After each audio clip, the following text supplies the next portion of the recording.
ఈ పులుపులని మెకానికల్గా తీసేయటం అనేది ఒక సెలూన్ షాపు దగ్గర నుంచి, ఒక బ్యూటీషియన్ దగ్గర నుంచి, ఒక ఆయుర్వేదిక్ డాక్టరు, ఒక అలోపతిక్ డాక్టరు, ఇంకా స్కిన్ డెర్మటాలజిస్టులు అందరూ కూడా తీసేస్తూ ఉంటారు. కానీ అలా తీసేయటం వల్ల జరిగే అనర్థాలను ఆలోచించి గుర్తించి చెప్పింది ఒక హనుమాన్ గారు.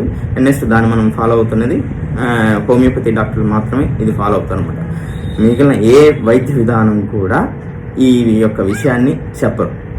అప్పటికి ఇప్పటికి జరిగిన అడ్వాన్స్మెంట్స్ ఏంటంటే, ఒకప్పట్లో సెలూన్ షాప్లో కత్తితో ఇలా కోసి తీసేసేవారు. తర్వాత ఏదో గుర్రపు వెంట్రుక అది షార్ప్గా ఉంటుంది, దాన్ని గట్టిగా టైట్గా కట్టేస్తే పులుపు రాలిపోతుంది కొన్ని రోజులకి, బ్లడ్ సర్క్యులేషన్ లేక అని చెప్పేవాళ్ళు. ఆ తర్వాత ఎలక్ట్రికల్ కాటరీతో ఇచ్చేస్తారన్నమాట.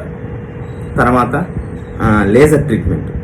సో ఇక్కడ వచ్చేటటువంటి అడ్వాన్స్మెంట్ అంతా కూడా ఆ ఉన్న పులుపుని ఏ రకంగా తొలగించాలి అనే దాని గురించి ఆలోచిస్తున్నారు తప్పితే, అక్కడ ఉన్న పులుపుని తొలగించడం ద్వారా ఇంటర్నల్గా ఉన్నటువంటి జబ్బుని ఏమాత్రం నయం చేయట్లేదు.